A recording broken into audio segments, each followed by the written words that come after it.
Bom dia, turma. Nesse vídeo eu vou fazer a correção do trabalho bimestral, né, do terceiro bimestre que vocês fizeram semana passada.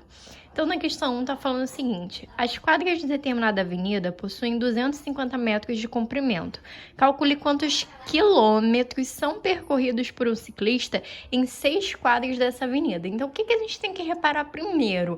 Que ele nos deu a medida da avenida em metros, mas ele pede a resposta em quilômetros. Então, depois que a gente calcular o tanto que ele percorreu em metros, a gente vai precisar fazer essa transformação para quilômetros. Show? Então, olha só, eu sei que 250 vezes 6, né? Já que ele percorreu 6 quadras e cada uma tem 250 metros, então a gente vai fazer 250 vezes 6. 250 vezes 6 vai ser igual a 1.500. Só que esse 1.500 aqui, ele é 1.500 metros, tá? Porque a medida foi dada em metros. Só que ele pede a resposta em quilômetros. Então, a gente vai precisar transformar essa medida que está em metros para quilômetro. Eu já ensinei vocês que para fazer a conversão de medidas, nós temos duas formas de fazer. Ou a gente usa aquela tabelinha, né, pré-montada, e aí a gente vai colocando os valores ali transformando, ou a gente vai ver se a gente vai multiplicar por 10 ou dividir por 10. Lembrando que cada casa de distância é 10. Se forem duas casas, vamos supor que você vai multiplicar 2 vezes por 10, multiplicar 2 vezes por 10 é o mesmo que multiplicar por 100, tá legal? Mas eu vou construir aqui a tabelinha com vocês. Então, ó, nós temos o quilômetro, o hectômetro, o decâmetro, o metro, o decímetro, o centímetro e, por fim, o milímetro. Então, nós tínhamos duas formas de resolver essa questão. Ou a gente coloca os valores aqui na tabelinha e ver a transformação, ou a gente vê a distância de metros para quilômetros. Perceba que daqui do metro para o quilômetro eu vou ter que andar 3 casas, certo? Para sair de metros e chegar em quilômetros. Se a cada casa dessa, né, se eu estou andando da direita para a esquerda, eu vou dividir por 10 e são 3 casas, então é como se eu fosse dividir por 10, depois dividir por 10 e dividir por 10 de novo. Então eu posso simplesmente dividir por 1.000. Então eu vou pegar o meu 1.500 metros e eu vou dividir por 1.000. Vocês já sabem que quando a gente faz divisão por potências de base 10, o que a gente faz na verdade? A gente anda com a vírgula. Quando a gente está dividindo, a gente vai andar com a vírgula para a esquerda. Então, como o número não tem vírgula, é como se a vírgula estivesse aqui atrás do último número, tá? Atrás da unidade. Então, ela vai sair daqui, ó, 1, 2, 3 vezes. Ela vai ficar ali entre o 1 e o 5. Não preciso colocar esses zeros aqui, porque eles não vão fazer diferença, então eu posso deixar só como 1,5. Então, eu sei que 1.500 metros é o mesmo que 1,5 quilômetros. Então, a resposta da questão número 1 era a letra D. Questão 2. Um triângulo equilátero possui 26 centímetros de lado. Calcule seu perímetro. Então, vocês sabem que o perímetro ele é a soma de todos os lados de uma figura. Se eu estou falando de um triângulo equilátero, vocês sabem que o triângulo equilátero ele é aquele que tem todos os lados iguais. E o triângulo é uma figura de 3 lados. Então, se cada lado tem 26 centímetros e tem 3 lados, para eu saber o perímetro, eu vou fazer o quê? Ou eu somo 26 mais 26 mais 26, ou eu posso simplesmente fazer 26 vezes 3. E 26 vezes 3 vai ser 78. O quê? Centímetro, tá? Não pode esquecer da unidade de medida. Então, nesse caso aqui, a resposta era letra A.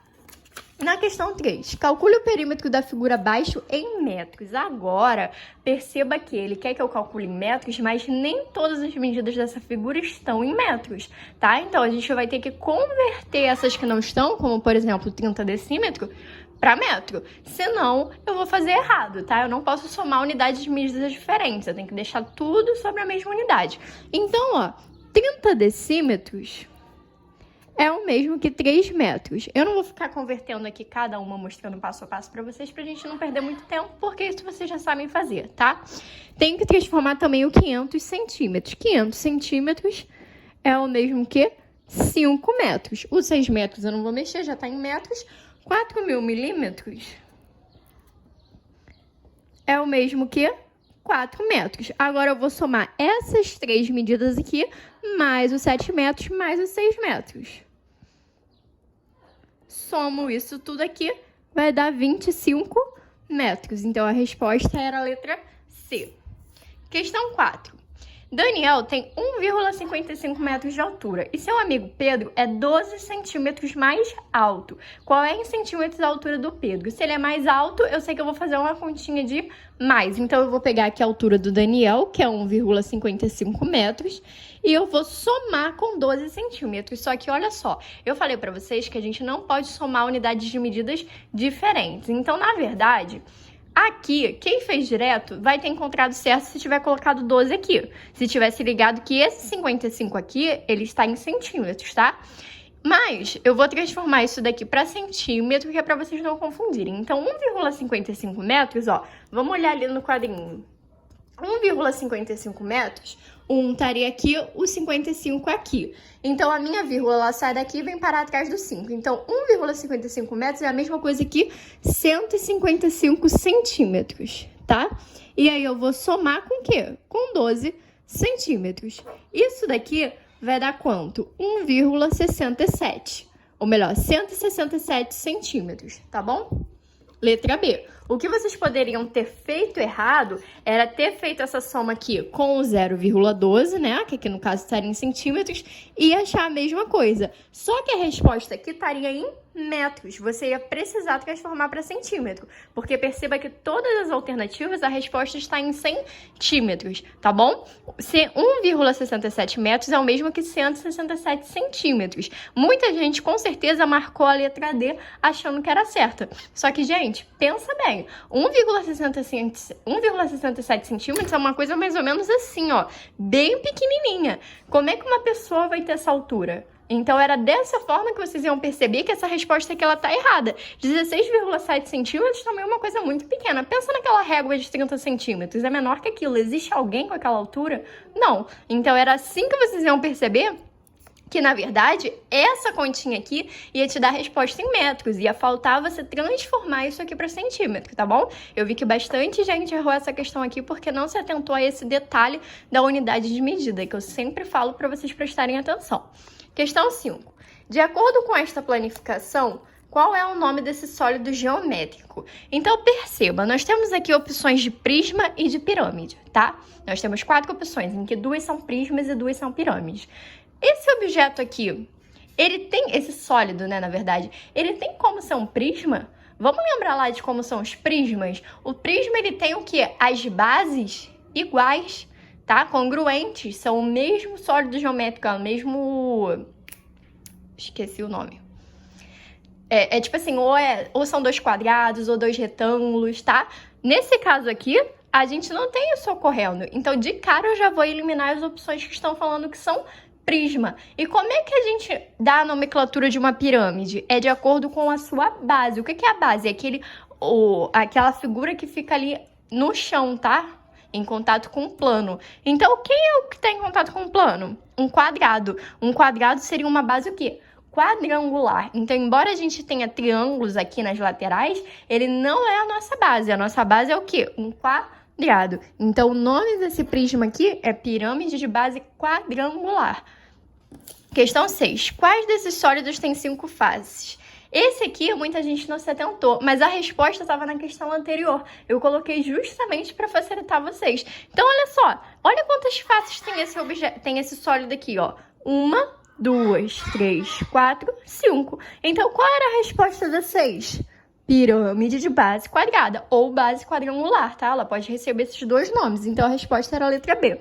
Qualquer um desses outros aqui, se vocês pesquisarem, se vocês não lembrarem de cabeça, vocês vão ver que eles não têm 5 faces. Então, a resposta era a letra B. E eu já tinha informado vocês que cada uma das questões tinha apenas uma resposta certa, tá bom?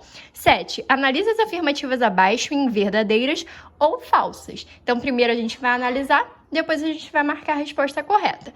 Primeira, as faces laterais do prisma triangular são triângulos. Não. Se vocês forem olhar, as faces laterais do prisma triangular são o quê? Quadrados. São retângulos, tá bom? Então, falsa. O cubo é um prisma. Sim, o cubo é o prisma, né? Ele tem todas as faces quadradas, então as bases dele são congruentes. Então, é verdadeira. Terceira opção, o cone é um prisma. Não, né? Falso. A planificação do cone é constituída por um triângulo e uma base circular. Esse aqui eu acredito que bastante gente tem errado. Por quê? O cone, de fato, se você pensar em abrir ele, parece que vai formar um triângulo, mas na verdade vai ser algo mais ou menos assim, ó. E não um triângulo. Isso aqui não é um triângulo. O triângulo não tem nenhuma parte circular, parte arredondada, tá? Então, a última era falsa. Então, a gente ficou com falso, verdadeiro, falso, verdadeiro, falso, falso. Então, a resposta era a letra B. 8. Analise o sólido abaixo e diga quantas faces e vértices ele tem. Então, a gente vai começar contando as faces. Então, ele tem 1, 2, 3, 4, 5, 6 faces. Então, eu já vou eliminar esse e esse. Vamos ver a quantidade de vértices. Ele tem 1, 2, 3, 4, 5, 6. Então, a resposta era a letra B. 9. Duas retas que não se cruzam, ou seja, permanecem sempre à mesma distância uma da outra, são chamadas de reta paralela, né, gente? Vocês já estudam isso há alguns anos. Então, a resposta era a letra D. 10. Observando a figura abaixo, responda. Podemos classificar as figuras 1, 2 e 3, respectivamente, como? Então, perceba aqui, ó.